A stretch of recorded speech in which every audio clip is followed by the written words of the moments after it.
Hello, good afternoon. Welcome back to Mitro a Story Knitter Writing Friday আর একটা এপিসোডে। তো আজকে আমি তোমাদের যেই গল্পটা, এটা গল্প না, একদম সত্যি ঘটনা, একদম রিসেন্ট পাস্টে ঘটা ঘটনা, তো সেটা তোমাদের বলতে চলেছি। আজকের গল্পটা তোমরা মন দিয়ে শোনো আর শুনে আমাকে বলো তো, এই যে আমরা ভূত, পিশাচ এই শব্দের ব্যাপারে গল্প শুনি, ভয় পাই, তো তারা বেশি ভয়ানক না আমাদের মতন মানুষেরা তাদের দিকেও ভয়ানক? তো চলো আজকে তোমাদের একটা ভয়ানক প্রেমের গল্প বলতে চলেছি। প্রেমের গল্প শুনলে পরে আমাদের কি মনে হয়? একটা মিষ্টি মিষ্টি, বেশ কিউট কিউট দুটো লোকের প্রেম কাহিনী। আজকেরটাও সেরকমভাবেই শুরু হয়েছিল, মিষ্টি মিষ্টি কিউট কিউট দুটো ছেলে মেয়ে, একদম উঠতি বয়সের দুটি ছেলে মেয়ের প্রেমের গল্প দিয়ে। তারপর সেটা কীভাবে কীরকমভাবে টার্ন নিল, সেটাই হলো আজকে আমাদের শোনার বিষয় আর জানার ও বোঝারও কিন্তু বিষয়। তো চলো আর দেরি না করে আজকে আমরা গল্পটা স্টার্ট করি। আমাদের গল্পটা শুরু হচ্ছে তামিলনাড়ু, কন্যাকুমারী, কেরলের বর্ডারে। ওখানে একটি পরিবার ছিল। সেই পরিবারে দুটি ছেলে, বাবা মা। ছোট ছেলের নাম সিমন, বড় ছেলের নাম শ্যারন, বাবা জয়রাজ আর মা প্রিয়া। এই নিয়ে একটা নিম্ন মধ্যবিত্ত পরিবারের ওখানে বাস করত। শ্যারন বড় ছেলে। বড় হতে হতে ওকে নিয়ে বাবা মা ভাইয়ের অনেক স্বপ্ন। বাবা মা ভাবে যে সে বড় হয়ে একটা ভালো চাকরি বাকরি করে ওদের যে রোজগার চলার পথ সেটা আরও মসৃণ করবে। এইসব ভেবে বাবা মার যতই অভাব থাকুক ওকে কিন্তু একটা ভালো কলেজে ভর্তি করে। সেখানে ও রেডিওলজি নিয়ে পোস্ট গ্র্যাজুয়েট করতে শুরু করে। পাশ করলে নিশ্চিন্ত চাকরি। আর এই দিকেই ওদের বাড়ির ঠিক 15-20 মিনিট দূরে একটি মেয়ে থাকতো, নাম গিরিশমা। তার পরিবারে অনেক লোকই থাকতো, তাও ওদের ওখানে ক্লোজও ছিল ওর মা আর মামার সাথে। গিরিশমা আর শ্যারনের পরিচয় হয় ওদের কলেজে। যখন শ্যারন সেকেন্ড ইয়ারে পড়ে তখন গিরিশমা ওদের কলেজে ভর্তি হয় লিটারেচার নিয়ে। প্রথম দেখাতেই শ্যারনের গিরিশমাকে খুবই পছন্দ হয়ে যায়। তারপরে ওদের কিছু কমন বন্ধু বান্ধব হয়, বিভিন্ন অনুষ্ঠানে ওরা মিট করে, কলেজে মিট করে, বন্ধুত্বটা আরও প্রগাঢ় হয়। তারপরে ওরা বেড়াতে যায়। এই করতে করতে ওদের মধ্যে একটা ভালোবাসার সম্পর্ক তৈরি হয়। গিরিশমা নর্মালি থাকলেও ওর ভালোবাসা, শ্যারনের ভালোবাসাকে কিন্তু ও অ্যাকসেপ্ট করেছিল। আর শ্যারন যে ছেলেটা ছিল সে ওকে পাগলের মতন ভালোবাসত। বন্ধুরা বলতো যে যখন গিরিশমার যদি কোনো ছোটোখাটো প্রবলেমও হতো তাও শ্যারন সেটাতে ঝাঁপিয়ে পড়ত। একবার নাকি কোন ছেলে গিরিশমাকে ফোনে খুব বিরক্ত করত, আর গিরিশমার মুখটি খুবই সুন্দর ছিল। সেই মুখের প্রেমে শ্যারন এতটাই পাগল ছিল যে কিছুই জিনিসই গিরিশমার জন্য সে করতে রাজি। তো যখন ও শুনলো যে কোনো একটি ছেলে গিরিশমাকে খুব বিরক্ত করছে, সে ওই খোঁজ নিয়ে সেই ছেলেটির বাড়ি পর্যন্ত চলে যায় আর ছেলেটিকে হুমকি দিয়ে আসে সে যেন এই বিরক্ত করা গিরিশমাকে স্টপ করে দেয়, নাহলে সে কিন্তু খুব খারাপ কিছু করবে। তো এতটাই ভালোবাসত শ্যারন গিরিশমাকে। এবার দিন যায়, 1 বছর কেটে গেছে। তারপরে গিরিশমার মনে হতে থাকে শ্যারন তো একটা নিম্ন মধ্যবিত্ত পরিবারের ছেলে, ও যদি ভালো চাকরি বাকরিও পায় তাহলে তো ওকে বাবা মাকেও দেখতে হবে, ভাইকেও পড়াতে হবে যতদিন না সে একটা ভালো জায়গায় চলে। আমি কেন এত সাফার করব? আমি তো অনেক বেটার কিছু আশা করতেই পারি, আমি তো কোনো বেটার ছেলেকে পেয়েই যাব। আর আমার মুখটা এত সুন্দর, আমি এত সুন্দরী যে কেউ আমাকে বিয়ে করতে রাজিও হয়ে যাবে। ভাবো, একটা মেয়ে একটা রিলেশনে আছে, আমরা তো সবসময় ছেলেদের দোষ দিয়ে থাকি, কিন্তু মেয়েরাও কি খুব কম? যাই হোক, এবার আগে কি হলো, গিরিশমা এই কথাটা ভাবার সঙ্গে সঙ্গে গিয়ে ওর মা আর মামাকে বলে যে আমার জন্য একটা ভালো পাত্র খোঁজগো, আমার তো পড়াশোনা প্রায় শেষ হয়েই এলো, এবার আমি বিয়ে করব। কিন্তু সে এই কথাটা কিন্তু শ্যারনকে ঘুণাক্ষরেও জানতে দেয়নি। শ্যারন তো এদিকে স্বপ্ন দেখছে যে সে রেডিওলজি শেষ করে চাকরি পাবে, বাবা মার সাথে গিরিশমাকে দেখা করাবে। শাওন ওর যে সিমন ওর যে ভাই, সে জানতো গিরিশমার কথা, কিন্তু বাবা মা অতটা জানতো না। তো সে তো এদিকে এইসব স্বপ্ন দেখছে, আর গিরিশমা ওদিকে বাবা মাকে বলেছে যে ওকে বিয়ে দেওয়ার জন্য ছেলে খুঁজতে। তো ওরা একটা ছেলে পেয়েও যায়, সে ইন্ডিয়ান আর্মিতে কাজ করে, ভালো র্যাঙ্কে আছে, পয়সা করিও ভালো। তো গিরিশমার তো খুবই পছন্দ ব্যাপারটা, তো সে আবার ফাইনাল করে ফেলে তার সাথে এঙ্গেজমেন্ট, সে ইন্ডিয়ান আর্মি ছেলেটার সাথে এঙ্গেজমেন্ট। এদিকে আমি বারবার নামটা একটু গোলমাল করে ফেলছি, সিমন তো শ্যারনের ভাই, তো শ্যারন তো গিরিশমার প্রেমে পাগল। এর মধ্যে কিছুদিনের জন্য ঘুরতে যাওয়ার নাম করে গিরিশমা শ্যারনকে বলে যে আমি ঘুরতে যাচ্ছি, এই বলে সে চলে যায় একটা আলাদা গ্রামে। ওখানে গিয়ে সে সেই ইন্ডিয়ান আর্মি ছেলেটির সাথে এঙ্গেজমেন্ট সেরেও চলে আসে। এসে এবার তার মনে হতে থাকে যে এবার তো আমাকে বিয়ে ওখানে পাকা হয়ে গেছে, এবার শ্যারনকে সরাতে হবে জীবন্তীকে। তো সে প্রথমে শ্যারনকে গিয়ে, যেটা খুবই কমন একটা ল্যাঙ্গুয়েজ বা কমন একটা কথা, গিয়ে শ্যারনকে বলে যে যেহেতু আমাদের ব্যাকগ্রাউন্ড আলাদা, আমার বাবা মা এই জিনিস নিয়ে আমাদের বিয়েটা মেনে নেবে না, তো আমরা আলাদা হয়ে যাওয়া ভালো। কিন্তু শ্যারন তো একদম নাছোড় বান্ধা প্রেমিক, সে বলে তুমি যদি চাও আমি তোমার মামা বাবাদের পরিবারের সাথে কথা বলতে পারি, আমার তো আর কিছুদিন পরেই আমি পোস্ট গ্রাজুয়েট শেষ করব, আর আমি খুবই আশাবাদী যে আমি খুব একটা ভালোই চাকরি পাবো, তাতে এই প্রবলেমটা সলভ হয়ে যাবে। কিন্তু গিরিশমা ওকে বিভিন্নভাবে বলতে থাকে যে এই বিয়েটা হবে না, কিন্তু শ্যারনও নাছোড় বান্দা, কিছুতেই ছাড়বে না। তখন গিরিশমা ভাবে যে এবার পথের কাঁটাটাকে সরিয়ে ফেলতে হবে। যখন ম্যাজিস্ট্রেট ওর গুগলের হিস্ট্রি চেক করেছিল ওর ল্যাপটপে, তখন ওখানে ও পেয়েছিল কিছুদিন থেকে ও সার্চ করছে যে কিভাবে একটা মৃতদেহকে গলিয়ে ফেলা যায় মারার পরে, কি করে একটা মৃত্যুকে অ্যাক্সিডেন্ট হিসেবে দেখানো যায়, কিভাবে কিছু প্যারাসিটামলের ওভারডোজ দিয়ে একটা মানুষকে মারা যায়। ম্যাজিস্ট্রেট যখন এইসব দেখেছিল না পরে, তখন সেও প্রচণ্ড অবাক হয়েছিল। তো যাই হোক, তার যখন সে ভাবে গিরিশমা যে পথের কাঁটাটাকে এবার সরিয়ে ফেলতে থাকে, সে কিন্তু খোঁজ লাগাতে থাকে যে কিভাবে এই পথের কাঁটাটাকে উপড়ে ফেলবে। তো তার প্রথম পছন্দ হয় সেই প্যারাসিটামলের ওভারডোজ। সে শ্যারনকে একবার জুসের সাথে প্যারাসিটামলের ওভারডোজ দিয়ে খাওয়ায়। সরি, আজকে একটু ডিস্টার্ব হচ্ছে। তো যাই হোক, তোমাদের তো গল্প বলা ছাড়তে পারি না, তাই আবার চলে এসেছি। তো যাই হোক, এবার গিরিশমা প্রথমে চেষ্টা করে প্যারাসিটামলের ওভারডোজ দিয়ে, কিন্তু শ্যারন কিন্তু বেঁচে যায়।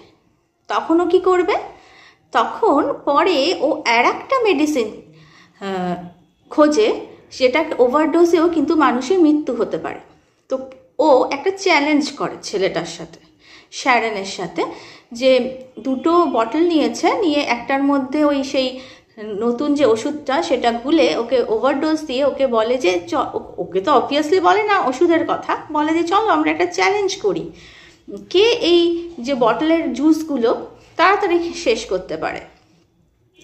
এই ভিডিওটা তোমরা যদি সার্চ করো না গুগলে, পেয়েও যেতে পারো, কেন কি কিছুদিন আগে অবধি এটা লাইভ ছিল। কিন্তু ছেলেটি একটুখানি মুখে দিয়েই তার স্বাদটা জুসের একটু অন্যরকম লাগার জন্য সে জুসটা খায় না। এবার তো গিরিশমা পড়ে মহা ফ্যাসাদে। যাই চেষ্টা করে শ্যারনের তো আর কিছু হচ্ছে না। তখন গিরিশমা যায় ওর মামা নির্মল কুমারের কাছে, গিয়ে পুরো ব্যাপারটা বলে। তখন নির্মল কুমার ওকে একটা মোক্ষম দাবাইয়ের নাম বলে, আর নির্মল কুমার এই জিনিসটাকে এক্সিকিউট করার জন্য বলে, তুমি তোমার বাড়ির লোকজনকে একটা দিন ঠিক করো, যেদিনকে সবাইকে বাড়ি থেকে কোথাও পাঠিয়ে দাও, তারপরে তুমি এটা কাজ করো যাতে কেউ কোনো বাধা না দিতে পারে। দিনটা ছিল 14 অক্টোবর 2022। সেদিনকে নির্মল কুমার গিরিশমার পরিবারের লোকেদের কোথাও একটা পুজো দেওয়ানোর জন্য সবাইকে নিয়ে চলে যায়, কিন্তু গিরিশমা কিছু একটা অজুহাতে থেকে যায়। সে আগেই শ্যারনকে ফোন করে দিয়েছিল যে ওই দিনকে বাড়িতে কেউ থাকবে না, তুমি আমার সাথে আসো, আমরা দুজনে একটা ভালো টাইম স্পেন্ড করব। এবার একটা প্রেমিক যখনই শুনলো যে একটা প্রেমিকার বাড়িতে লোক নেই, আজ প্রেমিকা তাকে নিজের ঘরে ডাকছে, অবভিয়াসলি সে এক্সাইটেড হয়ে গেছে। তারা অ্যাডাল্ট ছিল, তাই জন্য ছেলেটি যায় মেয়েটির বাড়ি। তখন মেয়েটি একটা মোক্ষম চাল চালে। সে ছেলেটিকে একটা জলের বা লিকুইড মতন ওষুধ খেতে দিয়ে বলে, এটা হলো একটা আয়ুর্বেদিক ওষুধ, এটা খেয়ে যদি আমরা দুজনে কাছাকাছি আসি তাহলে আমরা খুবই আনন্দ ফিল করব। ছেলেটি মেয়েটির কথাটা শোনে আর বোকার মতন সেই জিনিসটা খেয়েও নেয়। তার অন্যরকম টেস্ট লাগলেও তার অত কিছু মনে হয়নি। আয়ুর্বেদিক ওষুধ অন্যরকম টেস্ট মনে হতেই পারে। সে খেয়ে ওই দিনটা বা ওই সময়টা তারা খুব ভালোভাবে স্পেন্ড করে। 2-3 ঘন্টা কাটে, তারপর শ্যারন বাড়ি ফিরে আসে। এবার বাড়ি ফিরে এসে শুরু হয় আসল খেল। ও যখন বাড়ি ফিরে আসে রাত্রিবেলার দিকে ওর গায়ে প্রচণ্ড জ্বালা যন্ত্রণা হতে শুরু করে, এতটাই বেশি হতে শুরু করে যে তাকে হসপিটালে নিয়ে যেতে হয়। ডাক্তাররা তো কিছুই খুঁজে পাচ্ছে না, বুঝতেও পারছে না যে কি হয়েছে। এই তো বাবা মা বলছে কিছুক্ষণ আগেও সে ভালো ছিল, হঠাৎ করে এরকম জ্বালা যন্ত্রণা কিভাবে শুরু হচ্ছে? সে কি কিছু খেয়েছে? পেট থেকে যেহেতু যন্ত্রণাটা উঠছিল। এবার বাবা মা সিমনকে জিজ্ঞেস করে ওর ভাইকে, শ্যারন কিছু খেয়েছে, কোথায় গেছে? সিমন জানতো যে ও দাদা গিরিশমার বাড়ি গেছিল, তো ও গিরিশমাকে ফোন করে ওর ভাই, গিয়ে বলে যে তুমি কি কিছু, তোমাদের বাড়িতে কি ও কিছু খেয়েছিল? আমার দাদার অবস্থা কিন্তু খুব খারাপ। কিন্তু গিরিশমা বলে যে না, আমাদের বাড়িতেও কিছুই খেতে চায়নি, এসেছে, এসে গল্প করে কিছুক্ষণের মধ্যেই চলে গেছিল, বেশিক্ষণ থাকেওনি। ওরা তাই বিশ্বাস করে। 1 দিন যায়, 2 দিন যায়, তখন প্রচণ্ড ওর অবস্থা খারাপ, ওর সারা গা জ্বলছে যেন ভেতর থেকে, ওর খুব অস্বস্তি হচ্ছে। ওর বাবা মা অবাক, ডাক্তাররা পর্যন্ত অবাক। অনেক রকম ওষুধ, অনেক কিছু ট্রাই করার পরেও কিছুই হচ্ছে না, কিন্তু ডাক্তাররা বুঝতে পেরেছিল কিছু একটা জিনিস খেয়েই ওর এই অবস্থা, কোনো বিষ খেয়েছে। তখন ওর বাবা আর মা সিমনের থেকে গিরিশমার কথা জানতে পেরে তার বাড়ি যায়, গিয়ে কান্নাকাটি করে যে তুমি যদি কিছু খাইয়ে থাকো, কিছু বিষ খাইয়ে থাকো, সেটা বলো, যাতে ডাক্তাররা অন্তত অ্যান্টিডোট দিতে পারে, যাতে আমার ছেলেটা একটু শান্তি পায়। কিন্তু এত বয়স্ক লোকের কান্নাকাটিতেও কিন্তু গিরিশমার মন ভেজেনি। ও কিন্তু কিচ্ছু বলেনি, শুধু বলে গেছে আমি কিচ্ছু জানি না। ওরা ওখান থেকে ফিরে আসে। এরকম করে করে প্রায় 11 দিন যায়, কিন্তু সবথেকে বড় কথা, শ্যারন কিন্তু গিরিশমার কথা একবারও মুখ থেকে এই কদিন উচ্চারণ করেনি। কিন্তু 11 দিনের দিন বা 11 দিন কি 10 দিন এর পরে যখন ডাক্তাররা সবাইকে জানায়, এমনকি শ্যারনও জানতে পারে যে ওর ভেতরের অঙ্গ প্রত্যঙ্গ সব পচতে শুরু করেছে, যখন শ্যারন বুঝতে পারে যে ও যাকে বাঁচাচ্ছে বা যা ওর হয়তো মনে হয়েছিল ও ঠিক হয়ে গিয়ে গিরিশমার মুখোমুখি হয়ে জিজ্ঞেস করবে যে এটা তুমি কেন করলে, কিন্তু যখন ও বুঝতে পারলো ও আর বেশি দিন নেই, বেশিক্ষণ নেই, ও মরতে চলেছে, তখন ও ম্যাজিস্ট্রেটকে ডেকে গিরিশমার নামটা বলে দেয়। এখন পুলিশ কিছু কাজ করার জন্য সুযোগ পায়। এতক্ষণ পুলিশ শ্যারনের বাবা মা ভাইয়ের কথা শুনেও কিছুই বলতে পারছিল না বা কিছুই করতে পারছিল না, কেন কি শ্যারন চুপ করেছিল। শ্যারন যখন এখন বলল, তখন এবার পুলিশ গিরিশমাকে জিজ্ঞাসাবাদ করা শুরু করে। কিন্তু আনফর্চুনেটলি 25 অক্টোবর মানে 14 অক্টোবর মানে হয়েছিল, এই যে বিষটা খাওয়ানো হয়েছিল, তারপরে 25 অক্টোবর 11 ডেজের মাথায় শ্যারন মারা যায়। আর যখন ও মারা গেছিল তখন ও খাবার কি এক ফোঁটা জলও মুখ থেকে নিতে পারেনি। এমনই করুণ অবস্থায় একটি ছেলে বা একটি প্রেমিক যে সর্বস্ব দিয়ে তার প্রেমিকাকে ভালোবেসেছিল, সেই প্রেমিকার হাতেই তাকে খুন হতে হবে। এবার কি খাওয়ানো হয়েছিল? পুলিশ তো পুরো লেগে পড়ে তদন্তে। পুলিশ কিন্তু তখনও কিন্তু গিরিশমা মুখ খোলেনি। কিন্তু আমাদের পুলিশের তো অনেক সোর্স আছে, অনেক ব্যাপার, তো ওরা অনেক খোঁজ খবর নিয়ে জানতে পারে যে নির্মল কুমার গিরিশমাকে এনে দিয়েছিল প্যারাকুয়েট বলে একটি মেডিসিন। প্যারাকুয়েট মেডিসিন কিন্তু ইউরোপ, আমেরিকা বা চায়নাতে সব জায়গায় কিন্তু ব্যান্ড। কেন কি এতই ভয়ানক এই মেডিসিন? শুধু ইন্ডিয়াতে আছে। ইন্ডিয়াতে যে আমাদের যে শস্য খেতে যে জীবাণু বা পোকামাকড় হয়, সেগুলোকে মারার জন্য এই প্যারাকুয়েট ইউজ করে ইন্ডিয়ানরা। আর ইউএসের এনভায়রনমেন্টাল স্টাডিজ বা এনভায়রনমেন্টাল সায়েন্সের যে সংস্থা, তারা বলে যে এই প্যারাকুয়েটের একটা কি 2 ফোঁটা মানে 2 বন্তি একটা মানুষের ভেতর যদি যায় তাহলে সে মারা যেতে পারে। আর সেখানে শ্যারনকে গিরিশমা প্রায় 1-2 চামচ প্যারাকুয়েট খাইয়েছিল ওই আয়ুর্বেদিক ওষুধের নাম করে। তাহলে বুঝতে পারছো তার ভেতরটা পুরো জ্বলে পুড়ে পচে গেছিল। তাই জন্য তার ওরকম ভয়ানক একটা মৃত্যু হয়েছিল। কিন্তু আনফর্চুনেটলি 31 অক্টোবরে ওখানকার যে লোয়ার কোর্ট গিরিশমাকে ছেড়ে দেয় জামিনে।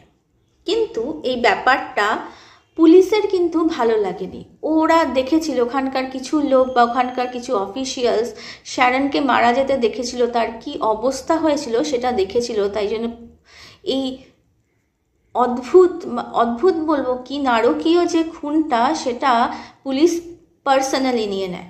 তাই জন্য ওরা 95 জন সাক্ষী জোগাড় করে। পরে সাক্ষী জোগাড় করার পর 15 অক্টোবর 2024-এ আবার ওরা রিওপেন করে এই কেসটা। রিওপেন করার পরে ট্রায়াল চলে 3 জানুয়ারি 2025 মানে এই বছর 3 জানুয়ারি অবধি ট্রায়াল চলে, যেখানে ম্যাজিস্ট্রেট সব শুনে গিরিশমাকে ডেভিল, ইভিল এই শব্দগুলো দিয়ে বর্ণনা করেছে। মানে তাদের কাছে এটা এতই ভয়ানক হয়েছে। আর রেয়ারেস্ট অফ রেয়ার ক্রিমিনাল কেসে এই কেসটাকে ওরা ঠাপ্পা লাগিয়েছে, যেটা কিন্তু আমাদের আরজি কর কেসেও লাগায়নি। তারপরে ম্যাজিস্ট্রেট বা পুলিশ ওকে 302, 368, 320 এইসব ধারা মানে খুনের অভিযোগ বা খুন করার পরে তার যে এভিডেন্সিয়াল যে জিনিসগুলো সেগুলোকে লুকোনো, পুলিশকে বিভ্রান্ত করা, এইসব সব ধারা গিরিশমার উপর লাগানো হয়। 20 জন কেরালা হাইকোর্ট ওকে সাজায়ে মত বা ফাঁসির হুকুম দেয়। এবার আমরা বলতে পারি বা অনেকেই প্রশ্ন করেছিল ওখানে যে এখানে যতটা দোষী গিরিশমা ততটা দোষী তো নির্মল কুমারও, তার কি হলো? না, তাকে যাবজ্জীবন কারাদণ্ড দিয়ে ছেড়ে দেওয়া হয়েছে। আপাতত সে যাবজ্জীবন কারাদণ্ড ভোগ করছে। আর তার মার সেরকমভাবে কোনো কিছু হয়নি, কেন কি তার মা কিছুই জানতো না পরের দিকের ঘটনাগুলো। এবার ওরা হয়তো সুপ্রিম কোর্টে যাবে, জানি না তার কি ট্রায়াল হবে, কি তার মানে রেজাল্ট বেরোবে। কিন্তু আমরা বলতেই পারি এটা একটা রেয়ারেস্ট কেস। রেয়ারেস্ট কেসই বলবো, হয়তো আমি জানি না, রেয়ারেস্ট অফ রেয়ারেস্ট কেস। একটা প্রেমিকা যে জানে তার প্রেমিক, যে সামনের লোকটা তাকে কত ভালোবাসে, তার জন্য সে কি কি করতে পারে, শুধু পয়সা আর কিছু ভালো জীবন কাটানো বা মেটেরিয়ালিস্টিক জিনিসের জন্য, যে তাকে এত ভালোবাসে তাকে সে মেরে ফেলতেও দ্বিধা করে না। তো আমি তোমাদের কাছে একটাই প্রশ্ন করব, যে এই যে মানুষগুলো, গিরিশমার মতন মানুষগুলো, এরা কি পিশাচ, ভূত, পেতনি, আমরা যে গল্প শুনতে ভালোবাসি তাদের দিকেও ভয়ানক নয়? আমার তো মনে হয় তারা এদের দিকেও ভয়ানক। যাদের জীবনে এরা আসবে তাদের জীবনটাকে ছাড়খাড় করে রেখে দেবে, শুধু তাদের জীবন না, তাদের পরিবারটাকেও পুরো নষ্ট করে রেখে দেবে। ভালো থেকো, সাবধানে থেকো। আজকের এই গল্পটা এত অবধি। তোমরা চাইলে পরে শ্যারন গিরিশমার কেসটা গুগলেও সার্চ করতে পারো, অনেক এভিডেন্স তোমরা হয়তো ওখানেও পেতে পারো, ওখানকার অনেক ইনফরমেশনও পেতে পারো। যারা প্রেম করছো, প্রেম করো। এই গল্পগুলো শুনে লাভের দিকে তোমাদের বিশ্বাস না উঠে যায়, কিন্তু হ্যাঁ, সাবধানে থেকো। তো চলো, আজকের আমার এই গল্পটা ভালো লাগলে লাইক করে দিও, শেয়ার করো, প্লিজ শেয়ার করো, কমেন্ট করো। আর যারা গল্প শুনছো, সাবস্ক্রাইব করোনি এখনও, তাড়াতাড়ি প্লিজ সাবস্ক্রাইব করে দাও। আর তোমার বন্ধু আর ফ্যামিলিদেরও আমার এই চ্যানেলটা সাবস্ক্রাইব করতে বলো। অনেক সুন্দর সুন্দর গল্প আসতে চলেছে। আজকের মতন টাটা।